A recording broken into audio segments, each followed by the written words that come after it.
Mean राशि वाले बंधुओं, आप सभी का बहुत बहुत स्वागत है मीन मंथन यूट्यूब चैनल में। तो मीन राशि वालों, जरा ध्यान से समझना। नवरात्रि के इन पवित्र दिनों में भूल कर भी किसी को मत दे देना अपनी ये एक छोटी सी चीज।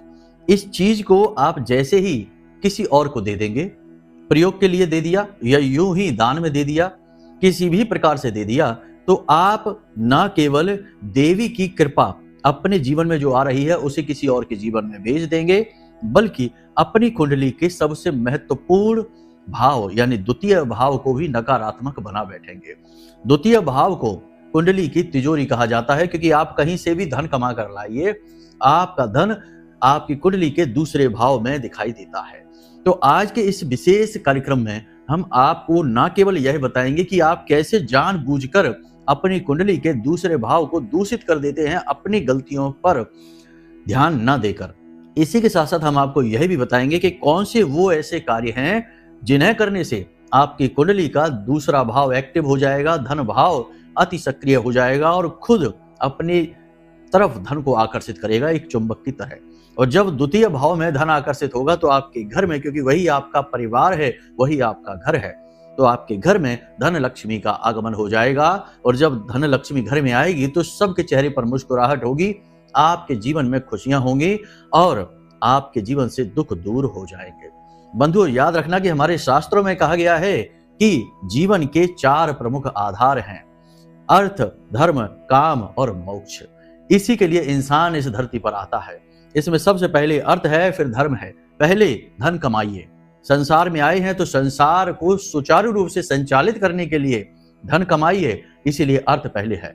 फिर धर्म को बीच में लाइए, यानी आपके द्वारा कमाया गया धन कहीं गलत कार्यों में प्रयोग ना हो जाए, आप ही उसे अपने मद में होकर गलत कार्यों में प्रयोग ना कर लें, इसलिए धर्म को भी अर्थ के साथ जोड़ा गया है। फिर कामनाएं, क्योंकि धन आते ही कामनाएं पूर्ति करने की ओर भागता है जीव, लेकिन बीच में धर्म यदि आ जाए तो धन और कामना के बीच में धर्म का संतुलन बन जाता है और फिर गलत रास्ते पर धन खर्च नहीं होता, यानी कि आत्मा पर नकारात्मक कर्मों के बंधन नहीं बंधते हैं।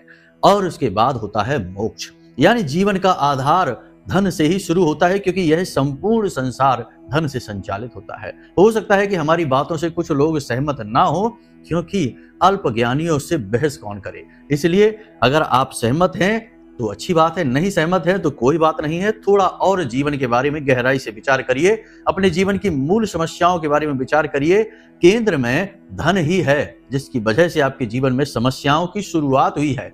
बाद में भी समस्याएं चाहे कैसी भी दिखती हो, कि पति पत्नी के बीच विवाद है, पिता पुत्र में विवाद है, या फिर पुत्र घर छोड़कर चला गया, या किसी भी प्रकार की समस्या है, कारण उसका धन ही है अगर जड़ में जाकर देखेंगे तो। क्योंकि ये सारा संसार धन से ही संचालित हो रहा है। इसीलिए पहला सुख है निर्मल काया, दूजा सुख है घर में माया, यानी कि दूसरा सबसे महत्वपूर्ण, आपके स्वयं के अलावा दूसरा सबसे महत्वपूर्ण कारक धन बताया गया। इसीलिए माता लक्ष्मी की हर इंसान पूजा करता है, कामना करता है कि महामाई की कृपा बरसे। तो आज का यह कार्यक्रम विशेष तौर पर इसी पर आधारित है कि कौन सी है वह आपकी गलती जिसकी वजह से आपका धन भाव खराब हो जाता है, कैसे उस धन भाव को हम संतुलित करेंगे और उसकी पॉजिटिव एनर्जी का जीवन में प्रयोग करेंगे, ताकि माता लक्ष्मी का आपके जीवन में आगमन हो जाए। याद रखना कि धन भाव जो है, इसका स्वामी जो है वह शुक्र है और कारक गुरु है, यानी ज्ञान भी है। और शुक्र यानी माता लक्ष्मी तभी आएंगी जब आपको ज्ञान होगा, और ज्ञान जीवन का आधार है। समस्या यह है कि ज्ञान के बीच में अल्पमति हमेशा आ जाती है और कुतर्क आ जाते हैं और ज्ञान को अवरुद्ध कर देते हैं। इसी वजह से बहुत सारे लोग जो बहुत कुछ जान सकते थे या जानते हैं, लेकिन अपने झूठे दंभ और अभिमान की वजह से, अल्पमति की और कुतर्कों की वजह से उसी ज्ञान का प्रयोग नहीं कर पाते और मूर्खों की तरह जीवन भर कष्ट भोगते रहते हैं और अंत में यही कहते रहते हैं कि सब कुछ बेकार है, दुनिया खराब है, ये तो नर्क है, यहाँ तो दुख भोगने के लिए पैदा होते हैं। तो ये सब बातों के चक्कर में ना पड़ना, जो आज हम आपको बताने जा रहे हैं। इस ज्ञान को यदि आपने प्रयोग कर लिया तो केवल 31 दिनों के अंदर अंदर आपके जीवन में धन का आगमन होगा, हर तरफ से होगा, चाहे रुका हुआ धन हो, चाहे कोई आपका पैसा दबा कर बैठा है, दे नहीं रहा है, चाहे आपका पैसा कहीं अटका हुआ है, चाहे आपने कहीं इन्वेस्ट कर रखा है और प्रॉफिट की उम्मीद कर रहे हैं, जबरदस्त लाभ हो गए, यानी हर तरफ से आपके जीवन में पैसा आकर्षित होने लगेगा। तो आज का यह कार्यक्रम बेहद ज्ञानवर्धक है, बेहद महत्वपूर्ण है, आपकी गलतियों को उजागर करेगा, फिर आपको सन्मार्ग पर लेकर जाएगा और धर्म के रास्ते पर चलकर आपको धनी बनाएगा। तो बस इस कार्यक्रम को देखना है, अंत तक देखना है, सारी बातों को ध्यान से समझना है, चीजों को नोट करते चलना है। कुछ चीजें बारीक हैं, उन्हें समझना और नोट करना जरूरी है, वरना आप भूल जाएंगे, फिर बाद में कहेंगे गुरुजी आपने क्या कहा था, हमें याद नहीं है, या फिर दोबारा से वीडियो देखना पड़ेगा। तो ध्यान के साथ बैठिए, कॉपी पेन लेकर बैठिए और चीजों को नोट करते चलिए, जो बातें बारीक हैं उन्हें लिखते चलिए। ठीक है, अब ध्यान से समझते हैं। चलिए आज के इस महत्वपूर्ण कार्यक्रम को शुरू करें। महामाई को याद करते हुए, महामाई के दिन ही चल रहे हैं, आज से नवरात्र प्रारंभ हो चुके हैं, तो कमेंट बॉक्स में पूरे भक्ति भाव से लिख डालिए, जय मां भद्रकाली कृपा करो। महामाई बहुत दयालु हैं, आपके निवेदन को जरूर स्वीकार करेंगी और आपके ऊपर उनकी कृपा अवश्य होगी। तो चलिए बंधु, अपने मूल विषय को शुरू करते हैं। अब ध्यान से सुनिए। प्यारे मित्रों, हमारे अत्यंत प्रिय और परम पूज्य अमिताचार्य जी के पास माँ बगलामुखी और माँ भद्रकाली की साधनाओं का वर्षों का अनुभव है और माता रानी की इनके ऊपर पूर्ण कृपा और सिद्धि है। आचार्य जी ने अपने सटीक कुंडली विश्लेषण और श्रेष्ठतम उपायों के माध्यम से हजारों लोगों के जीवन को खुशियों से भरा है। आचार्य जी का कुंडली विश्लेषण और उपाय करवाने का तरीका इतना अद्भुत है कि जीवन के हर एक दुख और कष्ट का कारण जड़ से ही समाप्त हो जाता है। फिर समस्या चाहे जैसी भी हो, कर्जा बहुत बढ़ गया हो, व्यापार चल नहीं रहा हो, बीमारियों में आप बर्बाद हो चुके हो, रिश्तों में प्रेम समाप्त हो चुका हो, या फिर नौकरी ही ना मिल रही हो, विवाह में देरी होती हो, कैसी भी समस्या हो, इन समस्याओं का कारण क्या है, कौन सी महादशा परेशान कर रही है, कौन सा दोष लगा हुआ है, सब कुछ आचार्य जी इतना सटीक बताते हैं कि वर्षों वर्ष के दुख कुछ ही दिनों में समाप्त हो जाते हैं। अगर आपके जीवन में भी कोई ऐसी संकट की घड़ी है तो यही सही समय है जब आप पूज्य आचार्य जी के हाथों से अपनी कुंडली का विश्लेषण करवाएं और वर्षों से चल रहे दुखों और संकटों के इस चक्र से बाहर निकल जाएं। प्यारे मित्रों, अभी वीडियो में दिए गए नंबरों पर फोन करिए और अपनी कुंडली का श्रेष्ठतम आकलन करवा डालिए। जिंदगी बदलने का ये सबसे बड़ा मौका हाथ से मत जाने दीजिएगा। जय माई की, महामाई आपका कल्याण करे। क्या ऐसा कारण है जिसकी वजह से धन लक्ष्मी की कृपा आप तक नहीं पहुंच पाती है? मेहनत करने के बाद भी फल नहीं मिलता है। जब भी बात पैसे की आती है, बात अटक जाती है, मेहनत पर पानी फिर जाता है। ऐसा क्यों होता है? कुछ चीजें हैं जो आपकी भी कमियों को बताएंगी, ध्यान से समझिए। कुछ कमियां आपके अंदर भी हैं। एक ऐसा इंसान जो कभी ना कहना नहीं जानता है, कभी धनी नहीं हो सकता है, कभी वह पैसे को आकर्षित नहीं कर सकता है, ना ही दैवीय कृपा को आकर्षित कर सकता है, क्योंकि यह दुनिया, यह संसार इस प्रकार से बना हुआ है कि यहाँ बहुत सारे लोग ऐसे हैं जो दूसरों के संसाधनों का शोषण करके दूसरे के जीवन से सकारात्मक ऊर्जा को खींचकर अपने जीवन को संचालित कर रहे हैं। यही उन्होंने व्यवसाय बना रखा है। आप यदि इंसानियत दिखाएंगे, रिश्ते नातों का लिहाज जरूरत से ज्यादा करेंगे, तो आप हमेशा दूसरों की ही सेवा में लगे रहेंगे। आप अपने जीवन के बारे में कभी सोच ही नहीं पाएंगे और ये आपकी बर्बादी का सबसे बड़ा कारण बनेगा। तो सबसे पहले, हर जगह नहीं लेकिन किन्हीं जगहों पर आपको ना अवश्य कहना ही होगा। आप समझ जाइए कि यह व्यक्ति कैसा है, क्या काम आपसे करवाना चाहता है, कैसी इसकी उम्मीदें हैं। यदि जरा भी मिलावट दिखाई दे, दोष दिखाई दे, उससे पल्ला झाड़ लीजिए, ना कह दीजिए। कोई जरूरत नहीं है, बिल्कुल डरने की जरूरत नहीं है। ऐसे लोग आपसे कभी रिश्ता नहीं तोड़ेंगे, वे हमेशा आपसे चिपक कर रहेंगे, क्योंकि आज नहीं तो कल आप उनके काम आ ही जाएंगे। लेकिन आपको ना कहना तो सीखना ही पड़ेगा। यह सबसे बड़ा दोष होता है, सबसे बड़ी समस्या होती है। अब छोटी सी बातें और हैं जिन्हें ध्यान से समझिए। अपने काम को छोड़कर इधर उधर टाइम पास करना, गप्पे हाँकने में ज्यादा मन लगना, अपने जीवन के बारे में गंभीर ना होना और कुतर्क और फिजूल के सवालों में जीवन को बर्बाद करते रहना। कोई भी आकर जब आपको कुछ अच्छा बताए तो उसकी बात को गंभीरता से ना लेना, हमेशा कुतर्क के दायरे में उसे रखना और उल्टे सीधे विचारों से उसकी बात को खारिज कर देना। देखिए, जब कोई इंसान, ज्ञानी व्यक्ति आपके सामने आता है और वो कुछ बात बता रहा है, तो जरूरी नहीं कि वे बातें सब झूठ ही हों। कुछ बातें ऐसी भी होती हैं जिनसे कि हमारे जीवन में सफलता के दरवाजे खुल जाते हैं। लेकिन अगर हम हर बात को शक की नजर में देखेंगे, हर इंसान पर शक करेंगे, हर व्यक्ति की बात को झूठ और गलत साबित करते फिरेंगे, तो फिर हमें मार्ग कहां से मिलेगा, ज्ञान कहां से प्राप्त होगा। भगवान तो स्वयं प्रकट होंगे नहीं हमारे सामने, तो किसी न किसी व्यक्ति के माध्यम से जो बातें आपके जीवन में आ रही हैं उन्हें गंभीरता से लीजिए, हर बात को समझिए, जो ठीक लगे उसे प्रयोग करिए, जो ठीक ना लगे उसे छोड़ दीजिए, लेकिन कम से कम एक सही तर्क संगत बातों का आकलन तो करिए। अगर ये आदत आपने बना रखी है कि हर बात झूठ है, सब बकवास है, लोग तो ऐसी ही बातें करते रहते हैं, हम तो अपनी मर्जी के मालिक हैं, अपने ही मन से सब कुछ करेंगे, तो ये विचारधारा बर्बादी की ओर लेकर जाती है। अपने आप को सब कुछ समझना, दूसरों को कोई अहमियत ही ना देना, ये आदत भी खराब होती है। यदि ये आदत है आपके अंदर, इसे तुरंत निकाल फेंकिए। अब तीसरा दोष जो आपके अंदर है, जो धन लक्ष्मी के आगमन को आपके जीवन में रोकता है, वह है भावनात्मक होकर निर्णय लेना। भावनाओं को बीच में रखना अच्छी बात है भाई, आप सबसे प्रेम करते हैं, सबके बारे में सोचते हैं, अच्छी बात है, लेकिन लोग आपके बारे में क्या सोचते हैं यह भी मायने रखता है। हर व्यक्ति आपका अपना सगल नहीं है, आपका अपना प्रेमी नहीं है।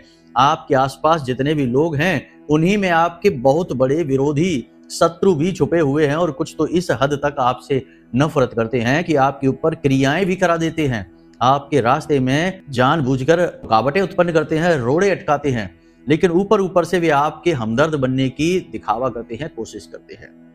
अब ऐसे व्यक्तियों के चक्कर में यदि आप भावुक होकर निर्णय लेंगे तो आपकी तो बर्बादी तय है। इसलिए जब भी जीवन के बारे में कोई महत्वपूर्ण निर्णय लेना है तो भावनाओं को उठाकर एक तरफ रख दीजिए और बिल्कुल व्यवहारिक, तर्क संगत और प्रैक्टिकल डिसीजन लीजिए, निर्णय लीजिए। उसी से आपको तरक्की मिलेगी, आप एक कदम आगे बढ़ेंगे। हमेशा याद रखना कि आज का जो समय है यह भावना प्रधान नहीं है, यह प्रैक्टिकल टाइम चल रहा है, व्यवहारिक समय है। इस समय में भावनाओं को बीच में लाकर निर्णय लोगे, हमेशा पछताओगे। बातें सत्य हैं, थोड़ी कड़वी हैं, हो सकता है किसी को अच्छी लगे, किसी को ना लगे, तो भावनाओं को बीच में कभी नहीं लाना है। महत्वपूर्ण निर्णय जीवन के पूर्ण व्यवहारिकता के साथ लेना है, किसी की भी भावनाओं की कदर नहीं करनी है। ये बात बहुत कठोर है, स्वीकार करने में नहीं आती, लेकिन यही सत्य है। जी हाँ, बहुत सारे उदाहरणों से हम अपनी बातों को समझा भी सकते हैं, बता भी सकते हैं, परंतु कार्यक्रम इस चक्कर में बहुत लंबा हो जाएगा। तो ये सारी चीजों को आप समझते चलिए, समझदार को इशारा ही काफी होता है, बाकी तो फिर विनाशकाली विपरीत बुद्धि है ही। तो यहां तक आपने समझ लिया कि क्या दोष होते हैं। अब चीजों को लेन देन करना, अदला बदली करना, अपनी चीज किसी और को दे देना, किसी की चीज खुद प्रयोग करना, ये आदत यदि आपके अंदर है तो आप पूरी तरह से बर्बाद रहेंगे। कभी जिंदगी में एक कदम भी तरक्की नहीं कर पाएंगे। अगर एक कदम आगे बढ़ेंगे तो 10 कदम पीछे खींच लिए जाएंगे। क्योंकि याद रखना कि जो चीजों की अदला बदली में विश्वास रखते हैं, दूसरों की चीजें प्रयोग करते हैं, चाहे वाहन हो, घड़ी हो, मोबाइल हो, कपड़े हो, कुछ भी, तो समझिए कि वह इंसान दूसरे के ग्रहों को, नकारात्मक ऊर्जाओं को अपनी ओर आकर्षित कर रहा है। यह बहुत ही गलत आदत होती है, इसे निकाल दीजिए। 3-4 चीजें ऐसी हैं जिन्हें कभी भी किसी को भी अपनी प्रयोग करने के लिए नहीं देनी चाहिए। जैसे कि घड़ी, अपनी घड़ी कभी किसी को नहीं देना है, अपना मोबाइल कभी किसी को नहीं देना है, अपने वस्त्र जो पहनते हैं, जूते चप्पल जो पहनते हैं, किसी को भी प्रयोग के लिए नहीं देने हैं। और सबसे महत्वपूर्ण कि अपना वाहन कभी किसी को भी चलाने के लिए भी नहीं देना है, प्रयोग के लिए भी नहीं देना है। कारण इसका यह है कि ये सारी चीजें ग्रहों से संबंधित हैं।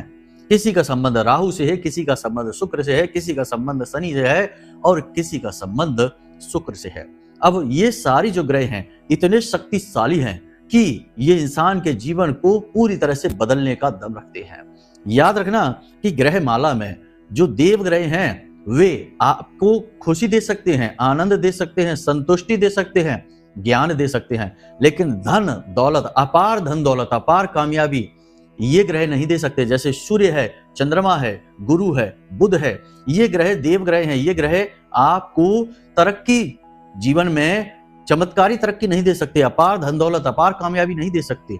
आपको इज्जत खूब दिलाएंगे, आपका समाज में रुतबा बढ़ जाएगा, लेकिन आप धनी व्यक्ति नहीं बनेंगे। धनी व्यक्ति बनने के लिए आपको नकारात्मक पापी ग्रहों की शरण में जाना पड़ेगा। जैसे कि शुक्र है, एक राक्षस ग्रह है, और शनि है, राहु है, केतु है और मंगल है। जब ये ग्रह आपके ऊपर कृपा करते हैं तब इंसान रातों रात करोड़पति, अरबपति बन जाता है और उसका वर्चस्व, समाज में रुतबा एक अलग ही लेवल पर हो जाता है।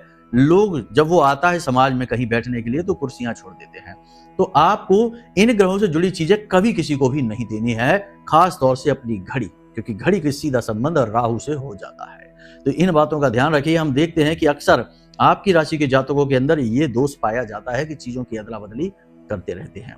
अब बात करते हैं कि कौन सी है वह एक चीज, लेकिन उससे पहले आपको बता दें कि आपकी कुंडली का दूसरा जो भाव है, अपनी कुंडली उठाकर आप देखिए, अपनी कुंडली में देखिए कि दूसरा भाव जो है वह, पहला तो लगन हो गया, उसके बाद दूसरा भाव है, वह भाव जो है वह धन की तिजोरी कहा जाता है। उसमें धन दिखता है कि आपके पास जीवन में कितनी धन दौलत होगी। यदि आपने उस भाव को दूषित कर दिया तो आप जीवन में कभी धनी नहीं बन सकते। अब जैसे कि कहा जाता है, यत्र नार्यस्त पूज्यन्ते रमन्ते तत्र देवता। अब जहां नारियों का सम्मान है वहां देवताओं का वास होता है, और नारियों का सीधा संबंध शुक्र से होता है।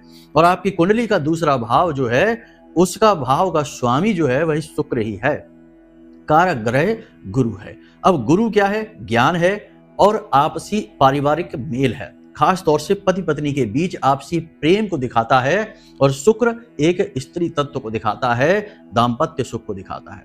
जो भी व्यक्ति स्त्रियों का अपमान करता है, खास तौर से अपने ही घर की स्त्रियों का, अपनी बहन, अपनी माँ और खास तौर से अपनी पत्नी का अपमान दिखाता है, करता है, उसे नीचा दिखाता है, समय समय पर उसकी बेइज्जती कर देता है, उसके ऊपर माता लक्ष्मी की कृपा कभी नहीं होती है, उसका दूसरा भाव हमेशा दूषित रहता है। वह फिर चाहे कितनी ही मेहनत करे, कितना ही धन कमाए, आपके उसके जीवन में पैसा एकत्रित नहीं हो सकता। उसकी तिजोरी खाली रहेगी, जेबें खाली रहेंगी, बैंक बैलेंस खाली रहेंगे, चाहे वह लाखों रुपए, करोड़ों रुपए क्यों ना कमाए। बहुत सारे ऐसे लोगों की कुंडली हमारे पास आती है जो कहते हैं कि गुरुजी बहुत पैसा कमाते हैं, लेकिन पैसा रुकता ही नहीं, पैसा दिखाई देता ही नहीं, बस एक तरफ से आया दूसरी तरफ से चला गया। तो ये क्या दिक्कत है? तो यही समस्या है कि आपकी तिजोरी खुली हुई है, और तिजोरी में कुछ भी बनेगा कैसे? खुली तिजोरी तो कोई भी लूट ले जाएगा। तो ऐसी स्थिति आपके पास बनेगी ही। याद रखना कि पुरुषों के अंदर यह भाव रहता है कि वे धन कमाकर लाते हैं तो वे सबसे ऊपर हैं, और स्त्रियां जो घर का संचालन कर रही हैं उन्हें दूसरे दर्जे पर रखा जाता है। लेकिन हमारा जो हिंदू धर्म है वह स्त्रियों को प्रथम दर्जे पर रखता है। उन्हें घर की लक्ष्मी कहा जाता है क्योंकि वे शुक्र हैं। घर की लक्ष्मी इसीलिए कहा जाता है कि स्त्रियों के बिना घर दूषित हो जाता है। किसी घर में यदि कोई स्त्री नहीं रहती, केवल पुरुष ही पुरुष रहते हैं, तो उस घर के 2 कदम अंदर, यानी घर में 2 कदम अंदर रखते ही कोई भी समझ जाएगा कि इस घर में स्त्री नहीं है, क्योंकि उस घर में से दुर्गंध आएगी, उस घर में अव्यवस्थाएं दिखेंगी, उस घर में नकारात्मकता दिखेगी। तो जो घर की सकारात्मकता है, पॉजिटिव एनर्जी है, वह स्त्रियों की वजह से है। तो आप जो भी कमा कर लाते हैं, आप श्रेष्ठ नहीं है।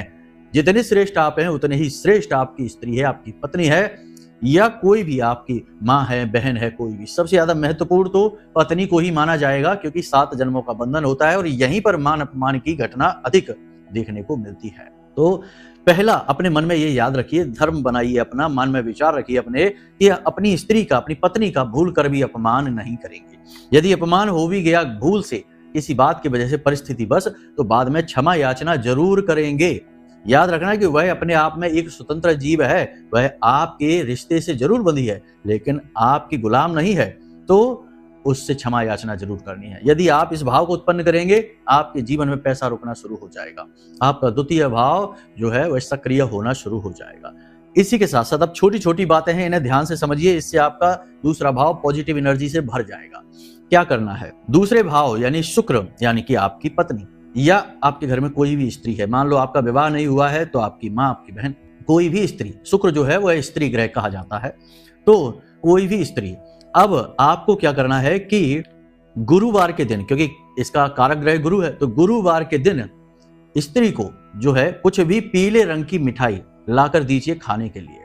कुछ भी पीले रंग का गिफ्ट दे दीजिए, उपहार दे दीजिए, पीले रंग की कोई साड़ी, कोई वस्त्र, कुछ नहीं तो एक छोटा सा रूमाल, एक दुपट्टा, या फिर कुछ भी मीठे रंग की कोई मिठाई लाकर उन्हें दे दीजिए खाने के लिए। जैसे ही वो खाएंगी या वस्त्र पहनेगी, चेहरे पर मुस्कुराहट आएगी, आपका दूसरा भाव मजबूत हो जाएगा। ये प्रयोग बहुत छोटा सा है, लेकिन इस प्रयोग का फल बहुत बड़ा है, रिजल्ट बहुत बड़ा है। आप इस प्रयोग को करके देखना, गुरुवार के गुरुवार इस प्रयोग को करना है और आप चमत्कार देखेंगे। इसीलिए गुरुवार की पूजा पति पत्नी को एक साथ करनी चाहिए। गुरुवार की पूजा का बहुत बड़ा महत्व है। हर प्रकार का धन धान्य, सुख संपत्ति और संतान सुख भर जाता है जो पति पत्नी एक साथ बैठकर गुरुवार की पूजा करते हैं। इसे गुरुवारी पूजा कहा जाता है। केले की जड़ का पूजन करते हैं। तो समझिए कि यहां से दूसरे भाव को मजबूत करने की बात कही जा रही है। तभी तो गुरुवार की पूजा का महत्व है, स्त्री के साथ, अकेले नहीं। क्योंकि स्त्री को साथ लेंगे तभी तो शुक्र साथ में आएगा गुरु के। तो फिर ये समझिए छोटी सी बात है। तो इस प्रयोग को आप करके देखिए। अब अपने दूसरे भाव में यह भी देखिए कि कौन सा ग्रह बैठा है, क्योंकि खाली भाव तो होता नहीं, कोई ना कोई ग्रह तो बैठ ही जाता है, कभी कभी खाली भी होता है। यदि भाव खाली है तो कोई बात नहीं, इतना ही प्रयोग करिए। हो सके तो पति पत्नी एक साथ मिलकर केले की जड़ का पूजन कर लीजिए, कमाल ही हो जाएगा। माता लक्ष्मी हर तरफ से आपके जीवन में आएंगी। दूसरा प्रयोग यह है कि देखिए कि आपके जो दूसरा भाव है उसमें कोई ग्रह बैठा है कि नहीं।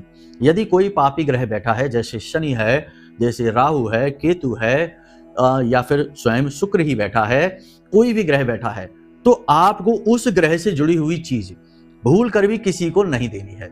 राहु बैठा है, यानी कि राहु यह कहता है कि हर कार्य को समय पर करिए, हर कार्य में पूरी जान लगा दीजिए और किस्मत पर अंधविश्वास न करिए, यानी कि जुआ और शेयर मार्केट और सट्टेबाजी जैसी चीजों में न जाइए, वरना धोखा मिल जाएगा। तो राहु से जुड़ी चीजें किसी को भी नहीं देनी है। मंदिर में आप दान अवश्य करना। घड़ी राहु से जुड़ी हुई है, मंदिर में एक घड़ी दान करके देख लेना गुरुवार के दिन, कमाल हो जाएगा, हम लिख कर देते हैं आपको। इसी प्रकार कोई दूसरा ग्रह यदि बैठा है, अगर वह पापी ग्रह है तो उससे जुड़ी चीजें किसी को भी प्रयोग में नहीं देनी है। अगर वह देव ग्रह है, जैसे कि सूर्य है, तो अपने पिता को खुश करिए। यदि चंद्रमा वहां बैठा है तो अपनी मां को खुश करिए। देव ग्रह है तो उससे जुड़े अपने रिश्तों को खुश करने की कोशिश करिए। चीजें आप आराम से उन्हें दे सकते हैं, प्रयोग के लिए दे सकते हैं, लेकिन पापी ग्रहों से जुड़ी हुई चीज कभी भी किसी को मत देना और उन चीजों को मंदिर में जाकर दान अवश्य कर देना। आपका कल्याण हो जाएगा, दूसरा भाव कुंडली का आपका एक्टिव हो जाएगा और शुद्ध एनर्जी धन की आपके जीवन में आ जाएगी। अब एक महत्वपूर्ण बात कि केवल क्रियाएं कर लेने से काम नहीं चलेगा, कुछ चीजें हैं, कठोर बातें हैं, अपने जीवन में जरूर आजमाना। कि पापी ग्रह हमेशा धन देते हैं, करोड़पति बनाते हैं, अरबपति बनाते हैं, लेकिन पापी ग्रहों की अपनी शर्तें होती हैं, कठोर शर्तें होती हैं, उनका पालन न करने वाला हमेशा उनका शिकार बनता है। इसीलिए आपने देखा होगा कि राहु, केतु, शनि, मंगल, इनके चक्कर में जाने कितनों की जिंदगी बर्बाद हुई है। तो आप समझिए कि इनकी शर्तें क्या हैं। इनकी सबसे बड़ी शर्त यह है कि गलत कार्य जीवन में नहीं करना है, शोषण करके धन नहीं कमाना है, जुआ, शराब, सट्टेबाजी, नकारात्मक चीजों से, मांसाहार से दूर रहना है और अचानक से धन कमाने की कोशिश नहीं करनी है। अगर ये ग्रह आपके खुश हो गए तो खुद ही आपको अचानक से धन देंगे, रातों रात करोड़पति बनाएंगे। फिजूल में आपको अपना दिमाग लगाने की जरूरत नहीं है। जो आप कर रहे हैं उसी में आपकी तरक्की के मार्ग खुल जाएंगे।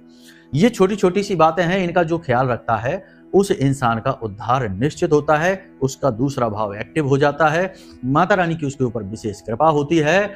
अब एक चीज के विषय में जो हमने आपको बताया वह यह है कि धर्म से जुड़ी हुई कोई भी चीज, जैसे रुद्राक्ष है, कोई भी नग है, रत्न है, या पूजा पाठ की सामग्री है, या कोई धार्मिक ग्रंथ है, नवरात्रि के दिनों में इन्हें किसी को भी मत दे देना। इत्र भी पूजा पाठ की सामग्री का ही हिस्सा है, इसे भी किसी को मत दे देना। कोई भी पूजा पाठ की सामग्री नवरात्रि के दिनों में किसी को भी यूं ही प्रयोग के लिए या यूं ही किसी भी कारणवश उपहार में, गिफ्ट में मत दे देना, वरना आप बर्बाद हो जाएंगे। क्योंकि नवरात्रि में दैवी शक्तियों का जागरण होता है और इन शक्तियों का आपके लिए जागरण हो रहा है। यदि ये शक्तियां आपके जीवन में आना चाह रही हैं और आप इनसे जुड़ी हुई चीजों को, यानी धर्म से जुड़ी हुई चीजों को, पूजा पाठ से जुड़ी हुई चीजों को किसी और को दे देते हैं, तो आप अपने जीवन की बरकत है, उन्नति है, वह किसी और के जीवन में भेज देते हैं। तो इन चीजों का दान या यूं ही उपयोग में, प्रयोग में किसी को मत दे देना, वरना आप बर्बाद हो जाएंगे। तो बस बंधुओं, इन बातों को ध्यान में रखिए। और नवरात्रि है तो नवरात्रि में पूजा पाठ, ध्यान अवश्य करिए। हो सके तो माता रानी के नाम से एक अखंड ज्योति अपने जीवन में, अपने घर में, पूजा घर में अवश्य जलाइए और उस पर पूरा ध्यान दीजिए कि वह खंडित ना हो। नवरात्रि समाप्त होते होते आपके जीवन में माई की कृपा आएगी और आपकी हर मनोकामना पूरी होगी, यदि आप इस क्रिया को कर लेते हैं, इन बातों को मान लेते हैं। बस इतने में ही आपका काम हो जाएगा, ज्यादा कुछ करने की जरूरत नहीं है। बाकी माता रानी की कृपा और आशीर्वाद आप पर बना रहे, महामाई आपके जीवन में खुशियां लेकर आए, बस यही हम कामना करते हैं। यदि कोई मन में प्रश्न उठे या कुंडली विश्लेषण कराना हो तो नंबर हमने वीडियो में दे रखे हैं, इन नंबरों पर फोन करिए, सारी जानकारी प्राप्त करिए, हम स्वयं आपकी कुंडली का विश्लेषण करके आपको देंगे। तो हमेशा खुश रहिए, मुस्कुराते रहिए, सकारात्मक रहिए, महामाई पर अपनी आस्था और विश्वास बनाकर रखिए, क्योंकि आपका उद्धार तो वहीं से होना है। तो प्रेम से बोलिए जय माई की। महामाई आपका कल्याण करें। धन्यवाद। हमारे प्रिय और परम पूज्य आचार्य जी ने अपनी साधनाओं के अनुभवों पर आधारित शक्तिशाली उपाय और क्रियाओं के माध्यम से हजारों लोगों के जीवन को पूरी तरह से बदला है। आचार्य जी के द्वारा बताया गया हर एक उपाय इतना सटीक और कारगर होता है कि जो भी इसे पूरे भाव के साथ कर लेता है उसे साक्षात महामाई की कृपा और आशीर्वाद प्राप्त हो जाती है। इसलिए निसंकोच इन उपायों को पूरे भाव के साथ करिए, आपका कल्याण होगा। जय माई की।